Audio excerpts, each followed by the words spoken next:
diệu can tham kia mai lang thang đi đi chàng nghĩa cha sao du là để con đô quần hai nhé hương quần chiếc từng giọt máu nhé yêu gieo thang chiếc nhé thang đu nhé cành hòn chỉ lúc nhé con út nhiều xuân chia còn nhiều nhé chiều mà mùa nhé hương nay chiều nhé làm thế nghĩa sâu vân niềm chiều can tham lệ về ba miên quan thế thì đủ cái bên tu hoan làm nhẹ chim nhẹ chào hò nhẹ chào miên mai tạo giáo tô buồn nhìn điểm diệu sang trái diệu tai huệ yên diệu thế của diệu út tu hình chiên giàu nhẹ du tươi an chia buồn nhìn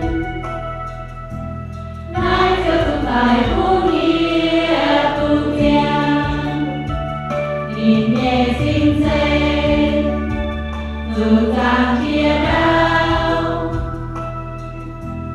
khi ta cho nhàng dung hoang tai hoi và quang dên lo nhẹ hỏi em như một dầu nín than nặng tai nhìn diệu sao chuyên tu hình chia dên dù thiếu nên xuôi út mai dù nhiên quê kia ít nhé nhìn nhà yên nhé hai em bị đủ trái chia nhẹ giang mãi mãi duy tu mãi càng chia tay hai sẽ bị đủ nhé cha quân hai điệp tên mai men nhìn thao chia tan Giêsu thì chàng buông nghĩa minh quang mãi mãi thấy thương bước quay ra em mãi thấy kia xuân biết chiều nhẹ cuồng chào mình cao gang phải hiểu yên xuân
bố chào thảo con y hoài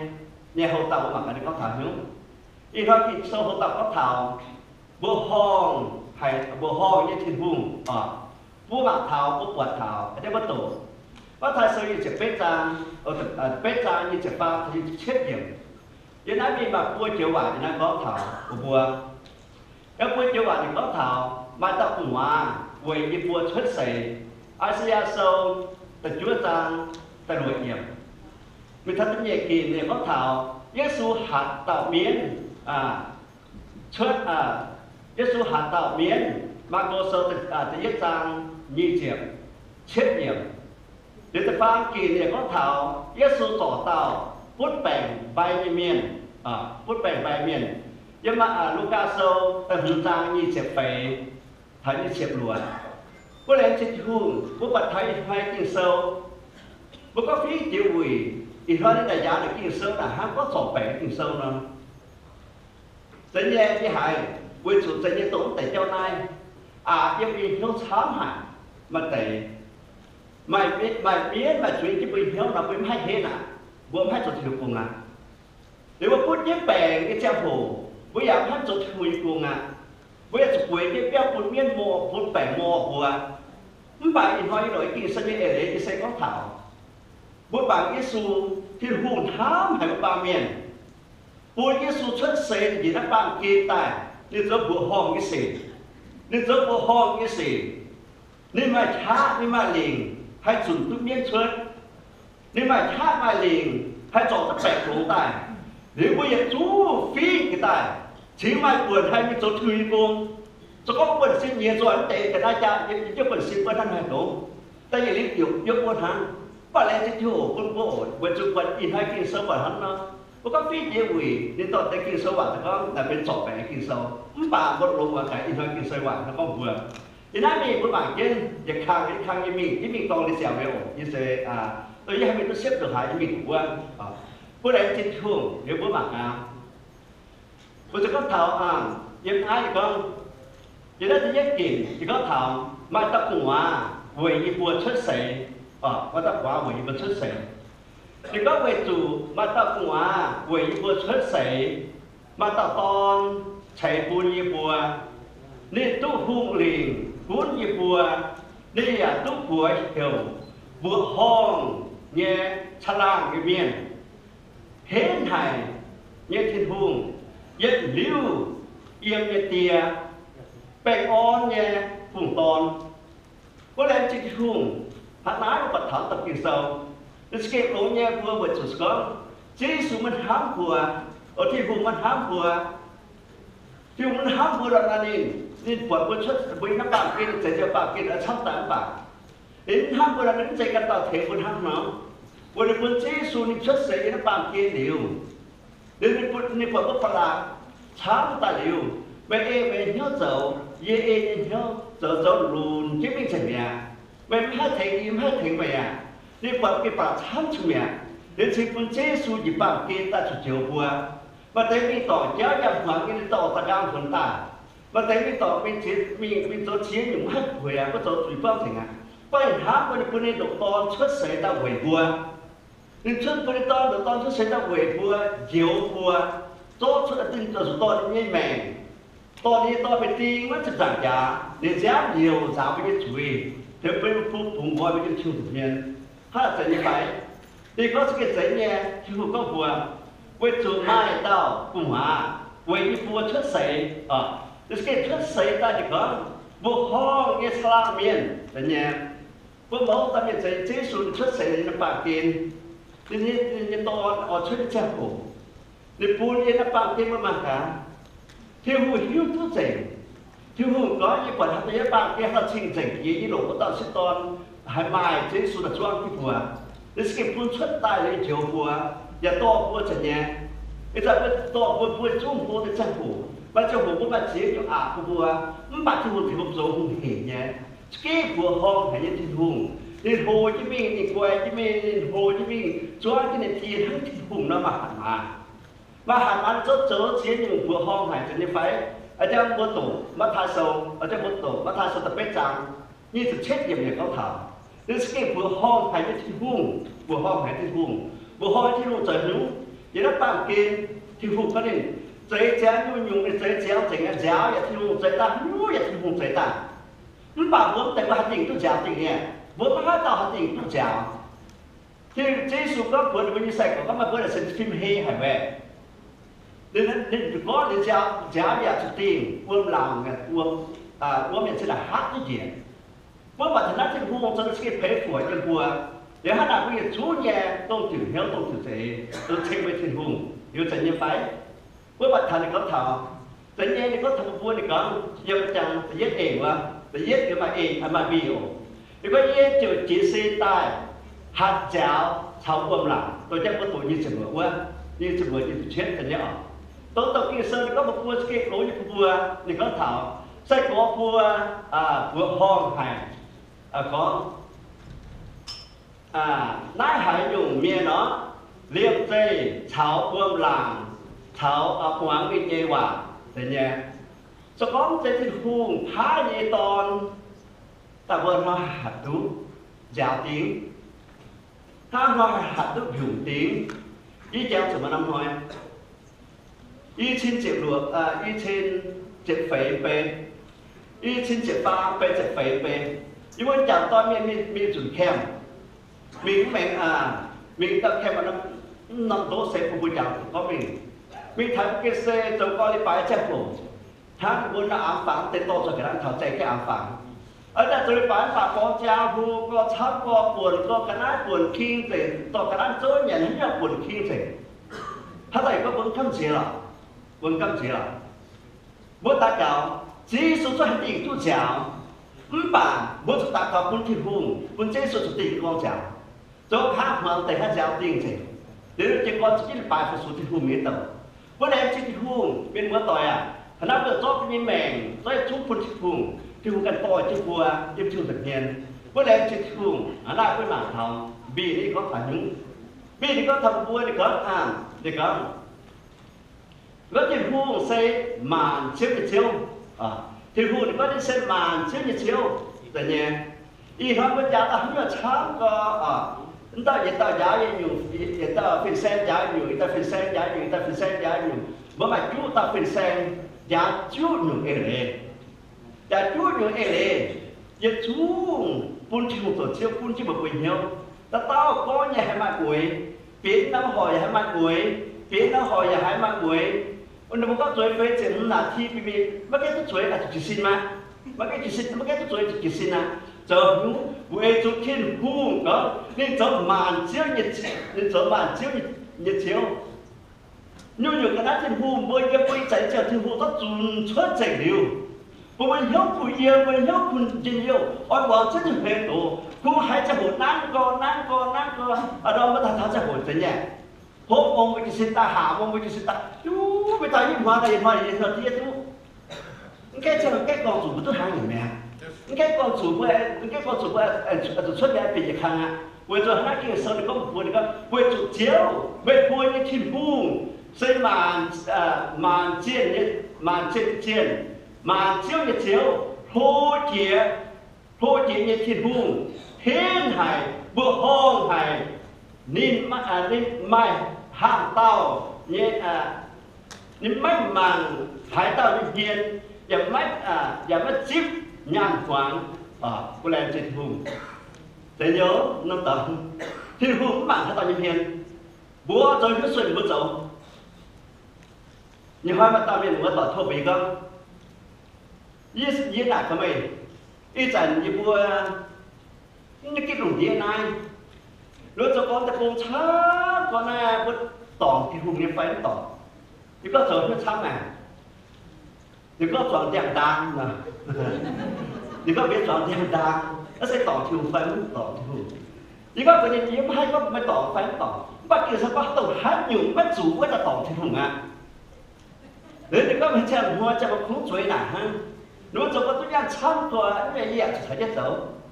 bây giờ có sao mà dấu mà chát chung quá mà cả là sẽ họ phải họ tiếp vậy nó có đèn đàng nó có đèn đàng mà nó sẽ cái đèn đàng có đèn đàng ấy thì có người liên đó có mày con ta con nó bớt chọn có ở tụi chọn gì bé giọt nữa chỉ có như này gì hai chồng mày con nó chọn qua chọn bé giọt này nhưng nó xấu thì có các bạn với bên này như siết con về hết ta chọn hết ta tổng thì hết tổng chọn ta giống họ chưa thực hiện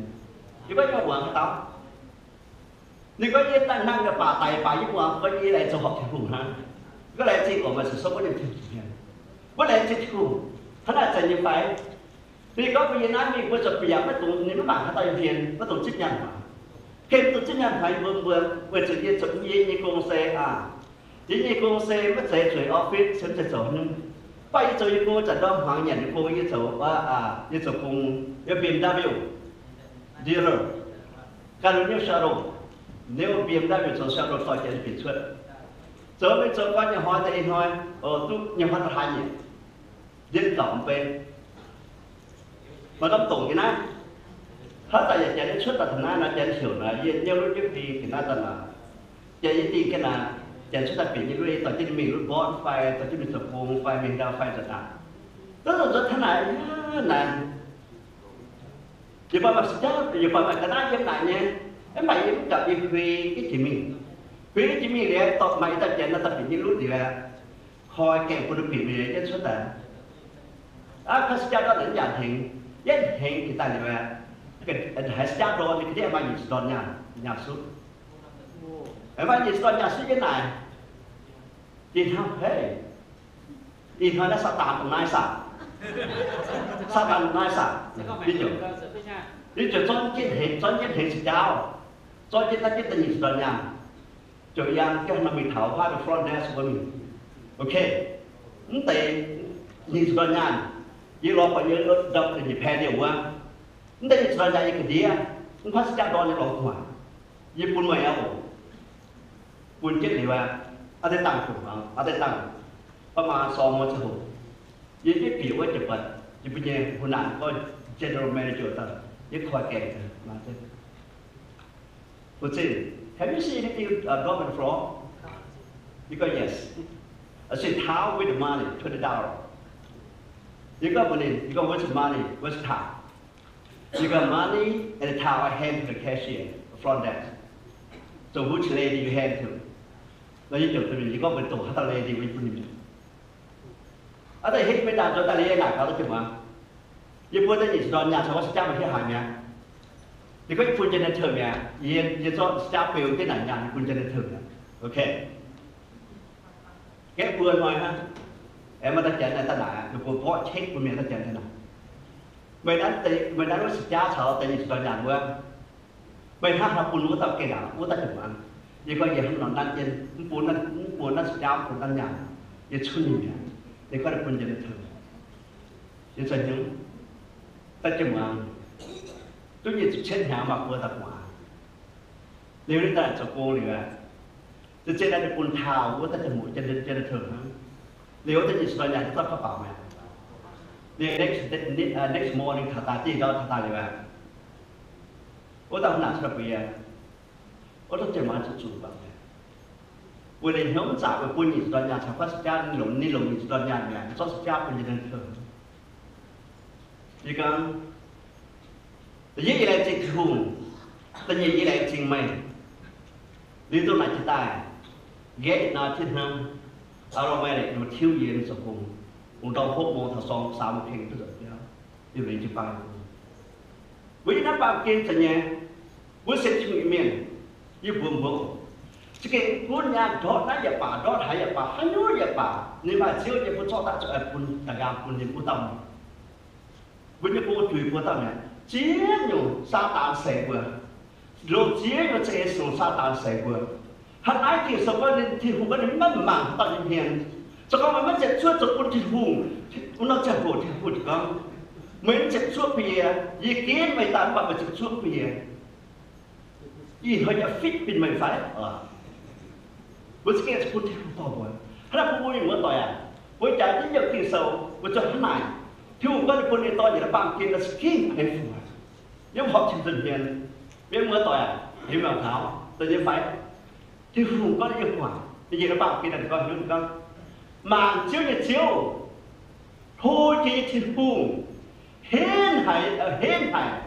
mà vừa hoang hải như thiên hùng về nhà. Ini kan bapak sekian buat thiên hùng sekian vừa hoang hải, vừa bạc thiên hùng mà mình tỏ miếng mà chiến nhung. Tôi chiến nhung sekian chắp mà mình tỏ miếng vừa tỏ được thiên hùng vừa bua. Vậy giáo chủ bua từ cái thôi những cái bua tiền. Bây giờ chủ nó hàng về,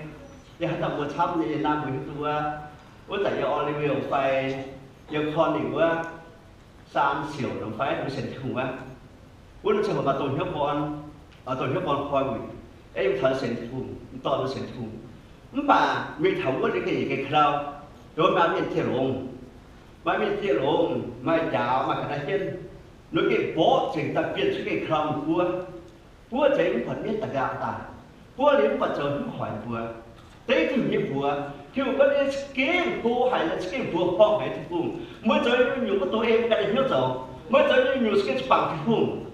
cùng, chứ hai tọt búa làm thì cùng, vì thế thì nhị có thằng búa, thì con, Giêsu hạt tạo miếng xuất anh em, Giêsu thì nó bằng cái chú phái sự xuất tài, Giêsu hay hạt nó dẻo. Rồi Giêsu chuẩn miên xuất một xuất và có cái đủ thế ở bài miên, hả bài miên thì nó bằng kia cho chín, về như vậy, bảo một chục bao mình múa tỏi, nó có phiên xe tới giảng kinh, hết rồi ta cầu về quy hai số quân thì một được tiền, nếu muốn thiên mình sẽ cái áp nha, nhưng nó fly đây cũng nhẹ, fly đây, bữa mình hiểu lại gì như nhẹ, nhưng có một bữa chơi bữa mình mai concert.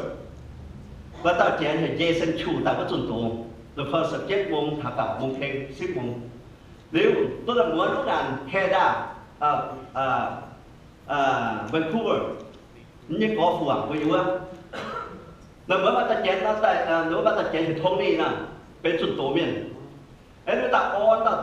ta chuẩn tổ miền เป็น on ta thông đi เป็นchuẩn tổ miền. Nếu mà tao ta chuẩn tổ, và ta gì vậy? Tôi bà kỳ sâu cái phong cái kỳ sâu á, chứ này giúp gì mẹ, giúp gì mình hiểu, rồi bước cái này chúng tôi miền buồn man chứ này, ta cao, mà thấy thôi emergency, ta cao bấm bà ta cao hình emergency, ta cao có chỉ xem ta để soi chúng ta anh nhớ chúng tôi, ở chúng tôi to miền ta cao on tao thôi nàyเป็นchúng tôi miền, nãy buồn ta tao miềnมึงคุ้นเยี่ยมึงคุ้นบนแต่ฟินแซงแต่ฟ้าหาต่อฟินแซงจะฟ้าจนตัวไปปัวมาจะหุ่นเท่าเจ้าเต่าที่หัวงานจะเทกินเนี่ยให้กองตัวที่หัวบาดเจ็บจากที่บนต่อใจก็เยี่ยจุดเต้ถือปัวถึงกองตัวที่หัวบาดเจ็บบนนู้นพวกนี้จุยซาตานเซน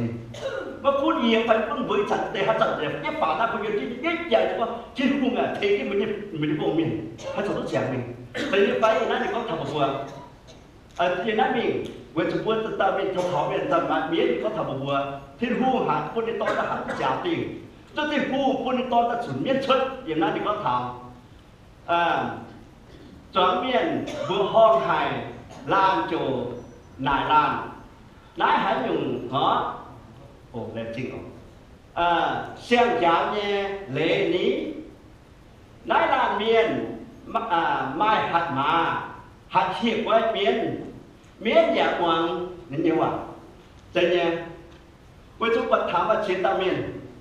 this king cấp chế hải, với những đám dây thì chỉ thôi, mà chuối sa tàn chấm, ở chiến những người họ đã thiếu bên đề tài, phiên xe như phải chuối nhà bài miền hải biển, phiên xe như phải chuối nhà hải bút bèn, hắn nhú nhà hải quảng, quay trái giang hồ, họ đã thiếu bên đề, rồi phiên xe như miền như phải chuối nhà hải bài miền hải biển. Bạn có tết thì hồi như bùa, thế ta phải xe như phải追, miễn xuất ta phải追mình, ta phải追trên hạt đồ ta, thì chẳng phải tiền con trẻ đồ ta. Bố bật thân này, như thì có bùa, việc nói là chân nha, bố bật thân thì không có. Bố bật Giêsu hạt miễn xuất, Giêsu chân nha, tôi lắc cha hồ. Tôi Giêsu vì tôi thì hồ của cha hồ, tôi tây cái tạo miễn vì xin ta hiểu. Nếu có cầm chìa, miễn yêu xin, nhưng mà Giêsu chỉ thực con về thực hiện toàn là như vậy. Nếu có thằng thì có những cái thực hiện toàn, những cái chỉ hay mày, nếu bước biểu, tới nhà họ thì có thằng, những này thì có Giêsu hạt tạo miên, với lại thì có thằng buồn không miễn kiểu chốt quốc đàn quốc tại y tàu miền nhé quốc tại y tàu miền mình biệt tung dày ở Phật thảo như con nhớ số con mình miễn kiểu chốt quốc tàu chốt tại y tàu miền mình biệt tung dày chết quan tung thiếu chiếc khám đót uông chiếm tài dày nhà của mặt hàng như nó bằng kinh sẽ nhé như Phật thảo miễn là sự miễn nó bảo như dịch xin chúa bếp trực chúa đến như cha thử như vừa chúa mà giết nòng beo mà ta liều thì mình liều như vừa mưa tỏi nó tại cô nha đúng không anh hết hài như vừa chút béo ta nó thay chạy quỷ vừa béo ấy như vậy chuẩn bị chụp cuồng chiếu nha như vừa ai mà chuẩn bị chụp cuồng chiếu nha là quỷ vừa béo như vừa thằng xấu muốn ấy ta như con quỷ đi qua ngao chứ mất tiền nếu có mất tiền thì không do có đã tập trên do này có đã tập rồi thì hình cái việc chuẩn vì với im pháp của nó mất chuẩn muốn tạ cầu phục vụ thì cùng tôi nó chuẩn bị sống cái cục thì sâu tôi nó chuẩn bị hai con hết nhỏ các vườn muốn tạ cầu với bạn là mày phải biết tiền mày phải biết xích không phải mày phải biết nhiễm không phải biết nhiễm nọ rồi có phải biết xích là quỷ này tạ cầu cho mình tạ cầu cho mình mình hành quân xích tạ cầu có bà nếu biết sẽ cho mẹ tạ cầu có bà biết sẽ là cho mình thì đây mình phát cho cô thì mình phát sẽ bà với cái số của phát sản chỉ xin nếu là năm hoa thì phu được thiếu như mẹ nếu năm hoa thì được thiếu như mẹ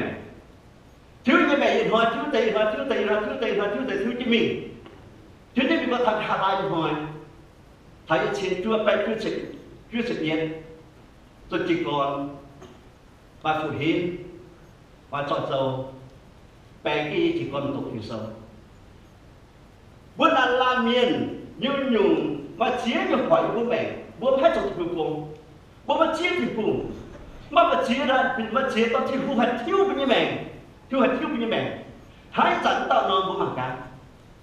rồi miễn biệt xin để che phủ biết tôi nghe rồi hậu chế chừng và chế số ta là chế số với chúng ta mà tăng miễn thì vừa phải bằng tăng miễn sẽ mất chảy thiếu hụt cho tăng miễn tăng miễn thiếu hụt tăng miễn chúng quan miễn là chủ đèo miễn có nhìn vợ chúng mình thái nếu rồi biệt những quan cùng thiếu việc thầm đó buồn thải chảy biết vừa tỏi sao có cái gì hỏi hãy những cái sâu và bước hụ nhé trái nói cái sâu thành cái hụ nhé ý nói thì hụ có thiếu cái như mẹ ta muốn thì hụ ta muốn bài như mà nhung hay chỉ cần có bảy hay chỉ có một phần rút trông nọ trông chủ rút chiến mà chiến chủ có ý hỏi một chiếc thì hụ một chiếc thì hụ như mình đúc nữa một chiếc thì hụ trong một điều chiếu cuốn với những ly luôn để cuốn một trăm này với chủ phim kia hãng tạo nó tên tức thi kia chú ý ở chỗ đó vốn tài thể bữa này thì hùng vì mà đã chạy đi phải nếu thì hùng thì có vội thì nó bằng tiền khi sớm có quyền chinh mà nó chẳng xin hoàng gì vô chinh giang sẵn xin giang gì nếu tâm nhiên muốn bạn lên hải khấu đến lúc chẳng muốn trong hải khấu thì hùng lên ảnh do tâm nhiên cho biết chuẩn xuất liều tâm chinh mệnh miền miễn nhẹ nhưng tâm chinh mệnh miền cho quân hỏi liền không phải như thế này không đã tạo miễn chủ miễn đã tạo miền chủ miễn múa đi những trình mẹ thì có thật thì có quốc sản miền to tạo miền quốc sản miền to tạo miền ta nói Giêsu đã tạo miền chủ miễn múa đi những trình mẹ và múa ninh hùng mà hay có quả Giêsu chủ tổ lộn tài hay có quả chính và mạng túc buồn nhưng mà thay sâu trực nghỉ sang như sự nhiều để nó còn buồn với chân thiên hùng bố đi tôi thì nó bằng kia nó kia cho chia được thế phục buồn hay tình trạng hay chủ miễn chuất buông chinh búa thiên hưu hay trò tốt luồng hắn nói thần nắp trở nhẹ tổ bấm tay chú như quần xin thiên hưu như cái bình hiểu bấm vang tệ với những người cứ tuyên nhún bảy chào sủng mà năm hồi còn hồi đến sáng về dù ta nói bạn ta khai mình tổ ta thảo mình tổng ta trả được con xiết và ta miền có bì vườn nhưng nó bằng kia là hắn nhớ để xuất xế ta hắn những nhiều nên nhiều chỉ nhung thì cái ý có vấn đề mình nhiều chỉ nhung nhiều hơn thì ít nhiều thì nhiều nhà quá tất nhiên nhiều thì nhiều hơn chính phủ cái khấu chia miền nhận khu bây giờ tôi khu chính phủ miền đồ hải rồi bây giờ tôi buồn như các vấn đề cho có một cái sao phải tự dùng là giờ ta mà tổng thảo nha với basic xịt nhất ôm như có mà tổng thảo nha như là có những gì chụp thảo như có những cái xịt thiên phu tại có bằng kinh sâu là có bây giờ hiện nhà quá rồi hiện chính phủ là nó mà chụp thảo thiên phu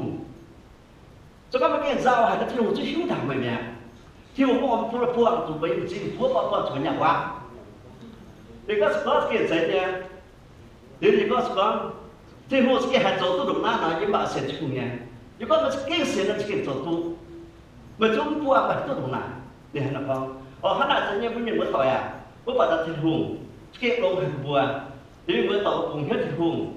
cuốn với những bạn kia qua nghe hiếu vậy bạn thiên phu hai thầy một to xuất trình nhiều những thiếu tự nhiên nhiều hơn một cái để cái nói thì có thảo thì có Giêsu tỏ ống tàu phút bèn bài miễn phí phút bèn chiến người cho thiên phu này bằng cái chỗ nếu mà phút bèn đi làm nhiều được nếu mà phút là lại bài nhé hắn đặt chuẩn chỉ điểm của hai phía tận chuẩn chỉ cùng hai thành tổ điểm hắn là những có thầu phù này có Giêsu tỏ ống tàu tỏ ống phút bèn bài miền Yếm lúc ca sâu như chụp phải trang thấy như chụp như từng trang như chụp phải nhìn thấy chủ điểm như chụp phải nhìn cái su phùa út tàu phút bẻ bài nhẹ miền yếm phùa mây chỉ xin tài to chiến mây chế chịu rồi nè như chụp út là miền chủ yếm cho miền như chụp miền liêm dây chỉ xin to chết nhìn buổi út nòm chịu trên cái thiên hùng ruộng như chiếc lùa choáng miên vua hong hải cho trên thiên hùng đi vua cam chia nha giả con y hỏi vua tạc kế quạt vua hong hải như xỉ cái này trên thiên hùng vua quạt thám hải nhưng nó sẽ nghe vua kia nha vua quạt như nó bằng kia như vua tận thăm nha vừa rồi như này như ta có quả chăm như là có quả chăm nếu chỉ bằng là như là có một bữa bị chụp cung tuần tài bữa nhà liên hàng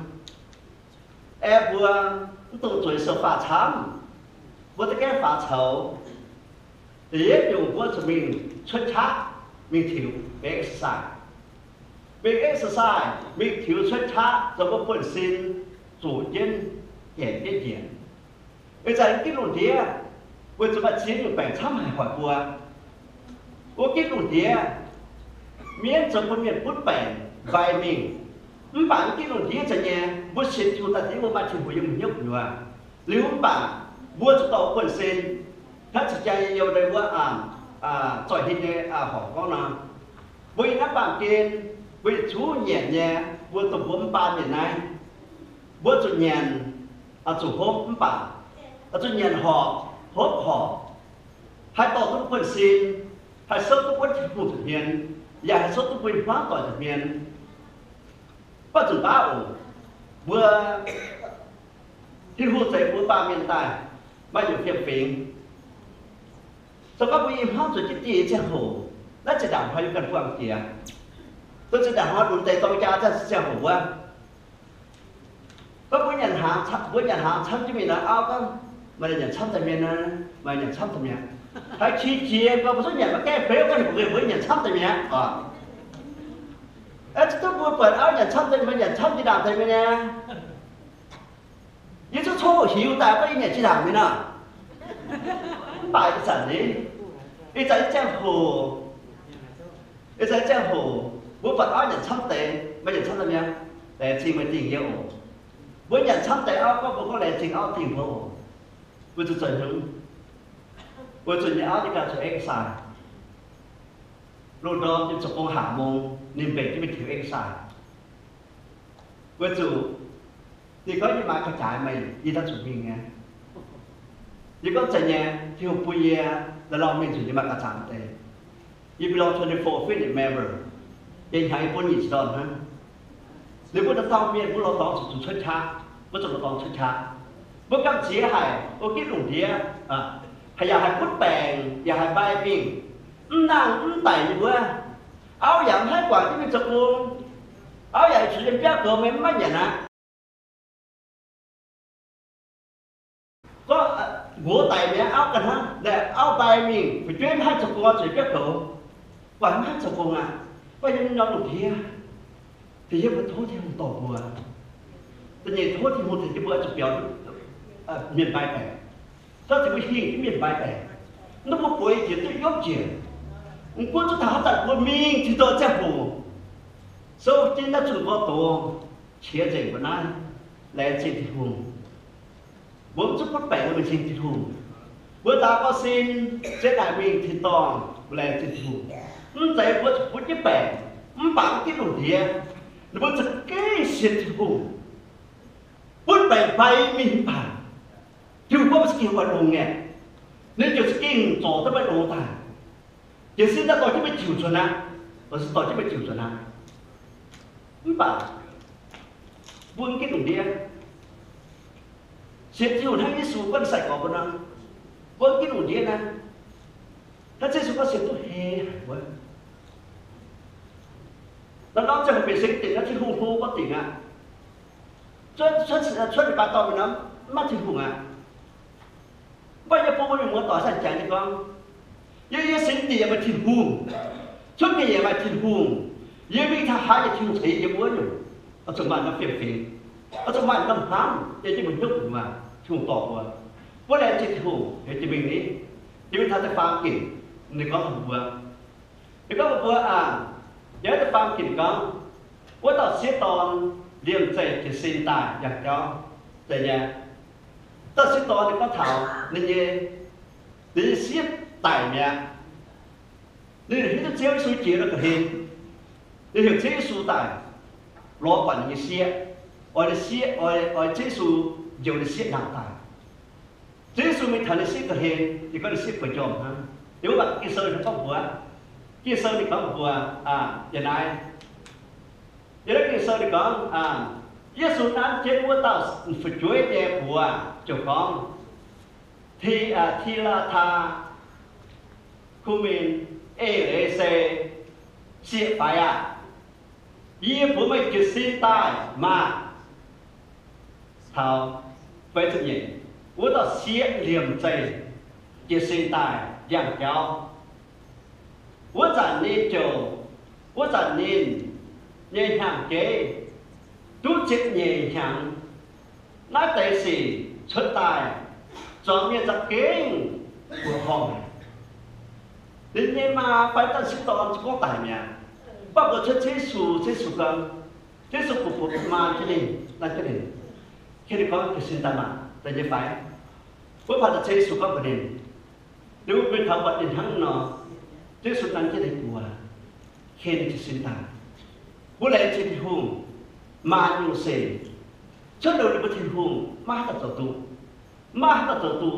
thì hùng tổ tu chế số tổ tu chế nghi cái bố trang mẹ bố tổ tu bố lẽ trên thì hùng cũng nằm ở cái cổ của bố hắn đã bố đã tạo ổ chẳng trên bố bốn tế bèn khấu tế bảo bố cái cho bố chủ xếp bố thì hùng cho bố mẹ bố thì hùng thì hùngเขาใจที่มันสิ้นเหตุไว้จนสุดทุกวันน่ะผู้แลจะหงเดี๋ยวจะมีอย่างนี้นี่เขาถูกว่าผู้ว่าอีกหน่อยจะกินสลัดกัน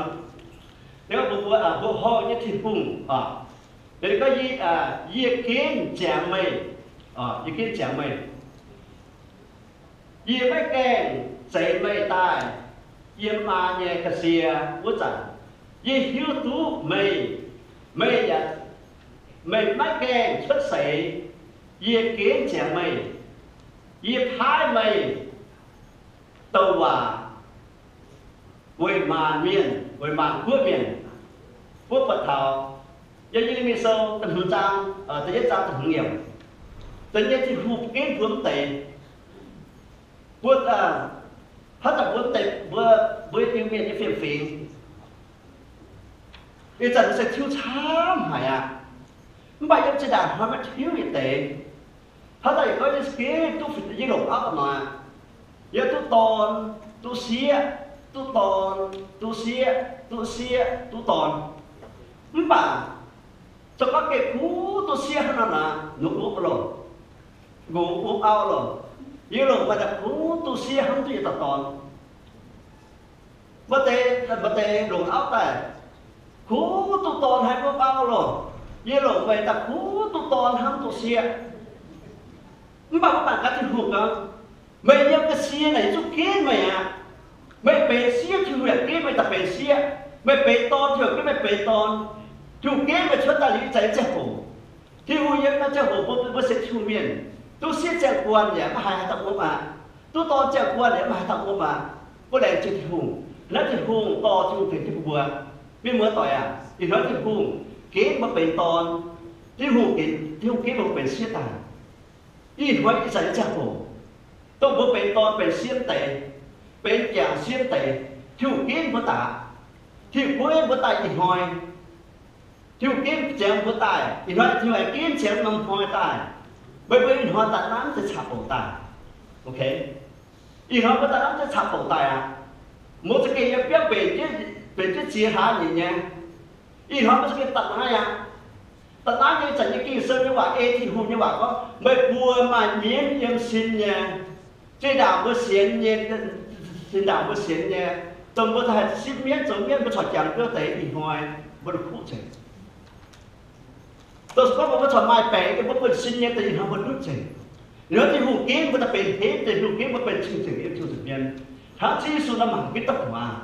ý chẳng như chơi hồ chi số mảng kim hồi chung nên cho các ta hấp tao hay là bóp thế mà કોઈ chú nhập chủ nhập của bấm hai lệ nó chỉ vùng chuồng tổ của chuồng kiến là của em chuồng thực hiện có lẽ chỉ chuồng tại như phải chuồng con chuồng của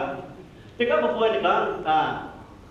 bữa họ như chỉ vùng ở mai mai hay nhung biển như chỉ vùng vui tại nhỉ với nó bằng tiền với nó bằng tiền bấm hai biển nó chỉ vùng vui ý xịn cả hết mới xịn cả hết mới cặp quay, với cặp quay, mình nói có tổ miền, mình nói tổ miền, mình nói tổ kỳ sâu, mình nói tổ kỳ sâu, mình nói giới chiến của chính phủ con, bố má dân dùng bị cái chính phủ về, thì như phải, thì đó kỳ sâu thì có một vừa, thì có mấy mai hãy dùng bị chú chính phủ chiến, tạo chuẩn mà nguồn yên chú yên chính phủ như chẳng hiền khôi gọi trình mấy vua nhà ói chủ dầu vua như nhung nhung tốt vua như nhung nhung biển biểu mình vua nên như hiểu được sự phải raจะphá bây giờ tôi vua mai nhà chiếm chủ nhà nhung nhung vua chủ vua thiên hùng à nhung phá bậc vua như nó bằng tiền như sẽ chúng ta lao hải à như hỏi với chụp băng miền như với chụp băng tuần tổ miền như chairman nú dễ à về thao sự cho chưa cô nói sẽ mất dạy mà cần mất dạy phải xem mất dạy bên nhà chụp băng trước nú bắt chụp buông sinh đi nên nú mày ta vẫn tu hiển à vẫn tu hiển với tổ chức mà chúng ta chưa hồ bút dầu bút hai dầu có sự cố thì hùng, vì thiếu có bị vướng hăm may được bị khói từ quân đi, thì hoài những cố hài, thốt thì hùng nhẹ trong về cái gì đâu, thì hoài những hai giảng, mới là quy nghĩa hai giảng, thì hoài những hai tạc đạo, mới là quy hai tạc đạo, thì có những hai vướng may được bị nên, đấy giáo chủ, nhưng mà chỉ đã nói với chẳng đạo miền, và tâm miền và tàu mùa năm nên hùng nông du tất cả những phát triển trả yên hóa lục hắn nó có lục ngũ nha lục ngũ là tận trái trả rồi nó trái lọt tập phạt rất hàng là trái trả rồi đúng rất hàng còn là rất ngũ hiểu thì phải nhận hàng ồ mà hay nhận hàng ồ thì có kiểm khác gì nè kiểm khác nó trái trả rồi cái trận này của em đúng không ạ ấy sẽ thu tài rồi đúng cái trận kia sớm đi hai tổ cái trận bị già đi hai tổ cái trận bị phi già phải chung tay đi hai bảo bố mà cả我那叫我炒股主席来正常做得主席㗎，唔係真正圖，你寫條得不條多呢種難紅嘅面，做呢係飽，經收呢係多，面冇袋啊，mà nhiều thiên vụ做不正，ไม่nhiều thiên做唔到，面冇袋啊，拖天vụ，睇天vụ我不懂變佢就變咗唔嘛，到我話有權有不做不天vụ。我話要走，我前有權會曉不本天賦，天賦快做都正，要出人邊，本來天賦要拿我問個正，快我問個反，mẹ我沒有天賦，我哋也做不愛問清楚，把mẹ就เป็น天賦，也沒做沒發揚的天賦沒，本來天賦都不會換地啊，都會換不地啊，本行天賦我本要標準的節親呀，就唔係，然後做工作呀，差個單個配把本來廣州但係往天賦多，對然後就本行到揚得落天賦。ta nói cái ta phải chịu khung nhưng mà bố lên chịu khung chịu khung cần to của họ lên chịu khung nếu chấp mình điều này thì con thảo lên chịu khung bên xe chỉ vừa bên xe mới chỉ tàu rồi chúng ta như biển tiền sâu mà bài dùng như biết bị cái biển nó mới nó bài dùng thành những tiền sâu phải năng này đi hỏi cái cho bạn để tiền dùng mới biển ăn ngon hòa thì nó mới chuẩn chuẩn chuẩn标差哦这些phải不然这里还没有把这做一个天空啊，mà hắn không có đâu nào học được, những sách mà những kinh sâu đâu nào được được, bây giờ ông bây giờ ông bà, cái sách chắc học kinh sâu có một buồn không, cho nên có xuất mình, chọn biểu, trên chọn biểu, bữa nay trên khu này có thảo, thì có mất dậy mấy bùa kiến gì这一给美国，一派美国村民装标场，讲标场，都一流还晚一标，他来美国等一波，拖涨跌，拖还用，你就才不用，不美国，不然这种一会。với quân sinh hoàng xem thành à, ít hoài thì hồi hòa dùng quang với sinh thành à, đấy ít hoài tôm buông tệ, xuất cái số thì hồi cuồng ảo, xuất số thì hồi cuồng à, chẳng to mà chẳng to như dầu, siết to mà siết to như dầu, mới cho những nhung thùng dầu, của chúng tôi bền hòa,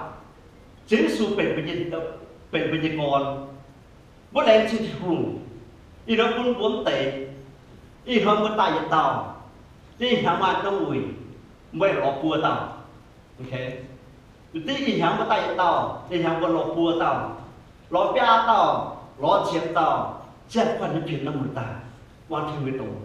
บุญแรงจะทุ่งอันนั้นมีมือต่อยบุญหายหายจะทุ่งไม่ตรงจะเก็บลงหายยังไม่แจ้งไหมที่ไม่ใส่ยังไงอีเขาก็โหยุ่งอีเขาก็โหยจังอีน้อยก็โหยอันยังโหต่ำอีน้อยจะว่าเสร็จเหมือนผู้บัวยาจ้อนแต่กินสัญญาจ้อนแต่กินโซ่หัวต่ำเจ้าที่บุญจับก่อนเหี้ยวเจ้าที่บุญแห่งหัวยาที่จะไปทับน้ำเปี้ยวเนาะพวกวันน้ำเปี้ยวเราหายไปเวลาน้ำเปี้ยวมันน้ำหวานมันสมันกว่าเมียนจะก็เต้นหอยพวกก็จะไอ้ก็ลงแต่เราสมันน้ำเปี้ยวไอ้ก็ลงแต่ได้บุญจับตอนเมียนเนี่ยดีป่าต่อโอเคมันก็แค่กันมันวันนั้นđấy bên chẳng tao như bài to như mình kèm bữa bữa rồi bài cái này hiểu không rồi bảo xuống cái này ta xây bây giờ thì bài to thì nó cũng chạy tiếp bữa sự xích to cũng hai mình cái tao tạo vậy bữa thì họ bữa thì họ có hội như số mà đua tiểu cháu thì nhớ họ thì họ với số hội mà đua tiểu cháu thì rất nhiều của bạn có hướng yên cái mèn yên chiếu nhập của buổi chạy cái đó có hội thì buổi cái mèn yên chiếu nhập của tôi có bao giờ những tỏi cái kiền sâu những kiền sâu nhiều à bữa mà cả bữa in hơn hồ nhiều sẽ bữa kiếm đá như phải bữa cả chặt thùng con hiện tao chặt thùng con nếu cái gì chú à hát hay nó hay quảng chủ ý để chỉ thùng phiên xe với đã thao quảng chủ ý cho ô lên chỉ thùng thì họ có thao quảng chủ ý cho giờ phải đi phải phiên xe đã thaoอาจารย์หาลายน้องเจ้าที่อ่านจะตายช่วงมาไปเจ็บเรียนเมียนเย็นวางอยู่ว่าก่อนจุยปุ่นที่ผมสดเชี่ยวปุ่นพี่แม่แล้วผมจังที่เขาถามไอ้นี่นั่นมีแต่ฟังกินยี่ให้จดตู้เนี่ยhọ sẽอีกหน่อยว่าจริงเหี้ยวไปว่าจดตัวอีกหน่อยว่าปัดโอ้ยว่าปัดว่าป่าจูgiờ có cho microphone là nó dễ nhiên là cho microphone được không vậy giờ có như thực tế có như nhà giờ có phát khơi giờ hãy tìm bằng tôi giàu con vốn ban này nó của đến ban này cho microphone nó như thành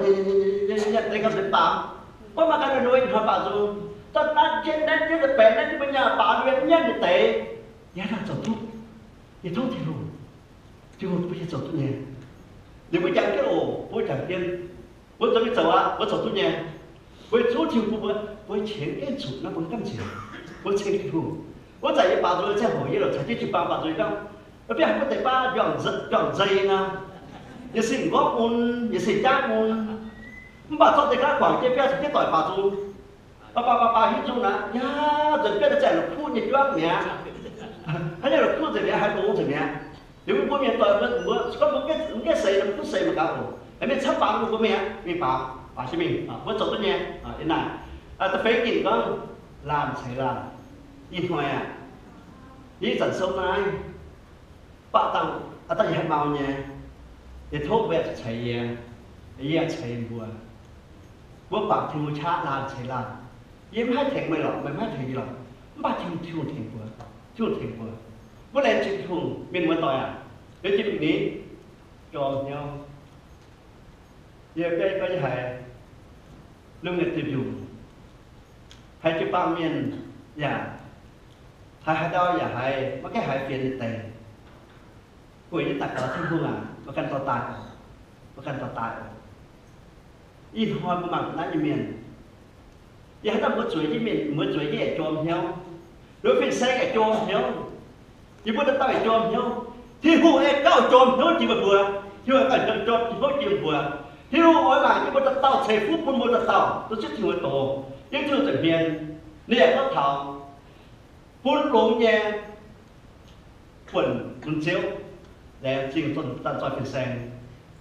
cha tháo tên của chạy nhẹ để chỉnh hùng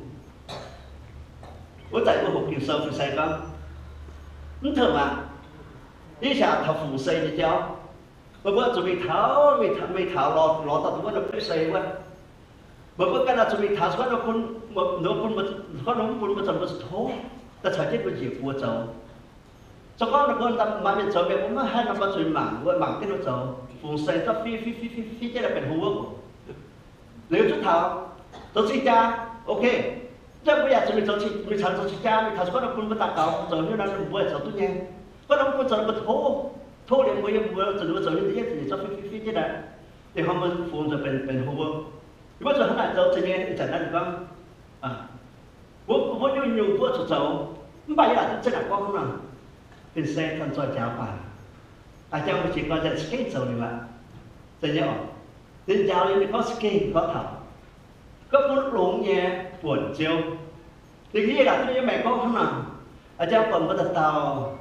cho mình hút hồi ta cho mình trên nhà tóc bị buồn đừng có chợt thì nó có chân chạy chết rồiที่เจ้าจุดประตามเนี่ยนะเราอีชินผมตะแกโถอีชินจัวแปะเป็ดเจี๋ยเฟยเป็ดถึงตองเป็ดตองเนี่ยถูกปะเจ้าเจ๋งจะทักกูเสร็จทุกตามาเสร็จทุกตาแล้วที่ไม่ทางอะไรป่าตองแต่ฝั่งนี้ก็ทำฝงหัวเจ้านะนั่นเลยป่าตองก็ฝงหัวเจ้านั่นเลยเปียกเจนั่นเลยป่าตองเนี่ยนั่นเลยป่าตองก็ฝงหัวเจ้านั่นเปียกเจนั่นเลยป่าตองเนี่ยเดี๋ยวบ้านน้ำหอยนั่นเลยแอนตาฟิเซ่เขาก็จะเป็นทางเนี่ยnếu sau phiên xe tội tệ thì có เป็นเซก็ว่าสุดท้ายจะจอยอยู่เขียจะไม่สักกูจะยังให้เป็นจุดหมายเสียชุดจุดแต่เป็นเซก็จะนี่หรอไม่ป้าเมียนอยู่ไม่ป้าเมียนสิ่งนี้อยู่กับสิ่งนี้เนี่ยว่าฉันเป็นเซต่อแต่เด็กฮะจะถึงจะเรียนน้ำปลากิน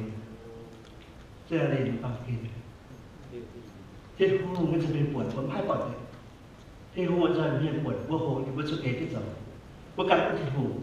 ว่าอะไรจริงที่หูอยู่ที่มีนี้โอ้cái nào thật nhá thì mình em biết thảo chết tiếng lai mi em lo bật tài bật ta to chả nhá ta cháu sẽ thì không tài này hết tôi này đúng nè thì bữa ông chủ lo mấy chuyện na chắc đi phải chơi này để sơ sinh ta để cũng cái sẽ thì không tài nhưng mà tiếng lai mi bữa cháu vẫn sẽ cháu mày cháu vẫn sẽ cái đại gì bữa nên đến rồi tôi sẽเป็นกีฬาเมียนโอเคเดี๋ยวสุดท้ายประเด็นจ่ายเจ้ามาแล้วยินสุดจ่ายเจ้าไปตอนคุณจะคุณมาประเด็นสุดท้ายการทำว่าเซ็นทรัลที่เป็นกีฬาเมียนเป็นจุดร้อนส่วน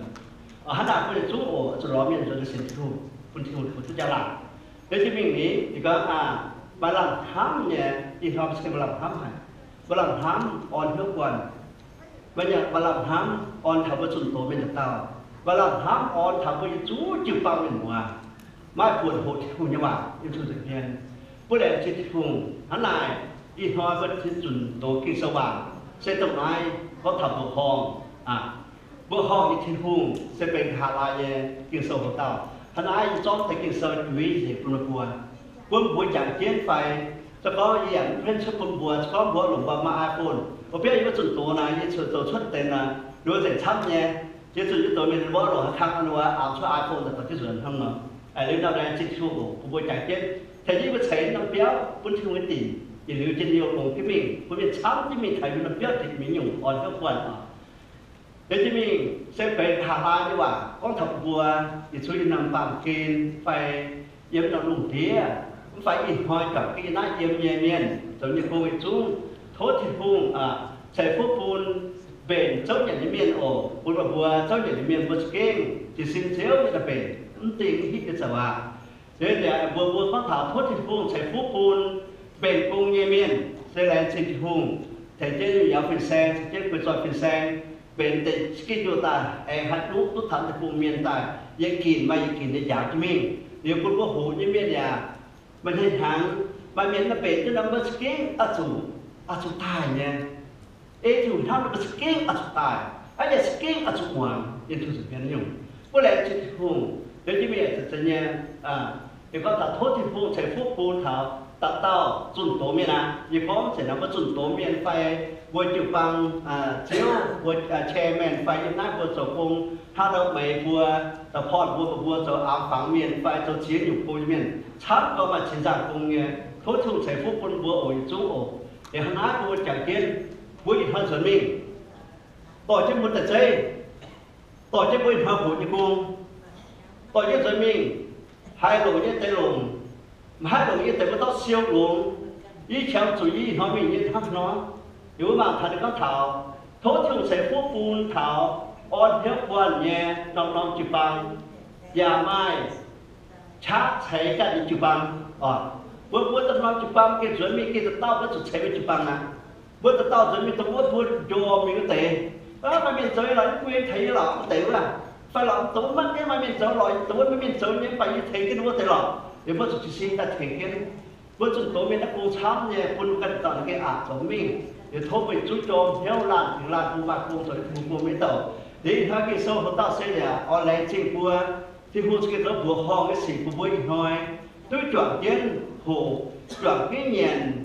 chọn cái con chọn cái chết mà giờ sao chọn cái tạ cầu phong phun thiên hùng để chúng thôi thì một chế phúc bùa ít hoi chọn cái hai thiên hùng liên tổ để dẫn nó trở hồ yêu là thằng bùi ít hoi ní bùa thiên hùng có bùa bùi ít hoi bùa tao bùa chẳng khi số có bùa sổ tu nhẹ có bùa mà bùa thì nó có hồ nếu tất nhiên sơn như bùa thì cái hai mà bùa do cho thiên hùng môn nhưng mà bùa yên hám thiên hùng hải như cái rồi đi tiêm cho cho chủ nhân nó do lệ như sao bây giờ mà chỉ một chỉ con bây giờ ít hoi chạy chỉ con àยี่หายมาแปลงถ้ามาเจอคนเป็นเหี้ยว cho có một mai tình yêu thắm thỏm để hết chỉ còn phải mà bèn thủng phải bây giờ dọc quần cho bình nhau mà chế đủ hành bây giờ bạn thiên phung phun đi tôi chỉ tại chiều bây nó bằng kia ta nên cho bộ hòm cái gì thì nói sẽ có một bộ hát tao như thế chỗ to chỗ xe chỗ áo chỗ bùi gì chỗ ôm chỗ bùi gì thì nó sẽ có bộ hát tao mai buồn hay phim thò phim tay kinh sôi như vậy nói giáo như vậy chúng tôi như vậy thành cái bùa cho có bộ em hỏi cái ở trên hôn như bình nhau ở thiếu như vậy quân cùng đó là một bùa hai chuột là chuột ta vừa sự phèn xe rồi đó phải một tạc hảo cho có hai chuột một sâu cho xuống kịp của ta do hiểu cái chụp bằng thì một tạc hảo vậy thầy cô quân vô nhớ bao nhiêu cô sẽ hay phí cái pháo nhỉ mà như phải có bố mà nó quân vừa như mẹ quân thiên hùng quân mẹ thiên hùng cần coi cho bùa hay tết chứ yêu thực hiện nhỉ cho có mà như là nó bùa ở giờ ở thốt bùa xuống cái bùa nó bùa ở phòng phèn xe tết khi mà bùa ta có phòng quân thiên hùng để phòng quân chuẩn mình mà chắc cái sập vùng tàn vừa như này hả tàn vừa như mấy quất vùng bây giờ mình và chàng cháu nha cóจะเป็นลาวกรุงเป็นไทยกรุงเป็นแค่กรุงเป็นเวียดนามกรุงสถิตกรุงtôiจัดvốn tại này đi hoa thì vùng kết của ta thì vùng ở yên một chữ số yên bình nhất mà ở cũng mà bùa hai chồng tôi thì vùng thì cùng bùa ho cái yên một trang mảnh nhungจะcó một bùa mai như chúng ta cao như sung kết bùaจะcó mai là một quần nằm chả hồ là một vùng quân thì vùng ở thoát thủ to bùa thì bùa tạc ở quân chả hồ quân nó nằm bùa chuẩn tuổi như bà vùng quân rất thì vùng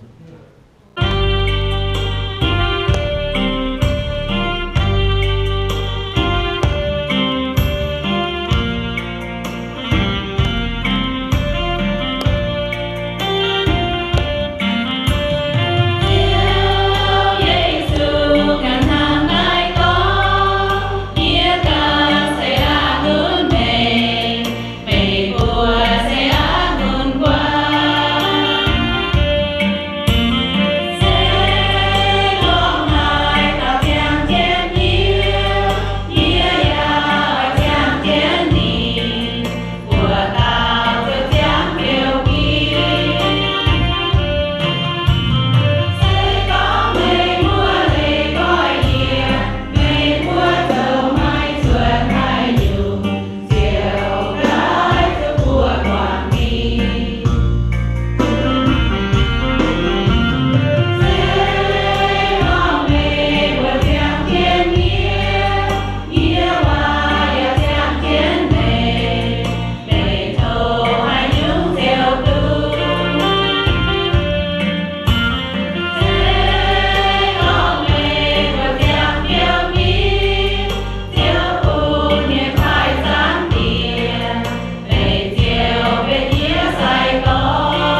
nghiệp tên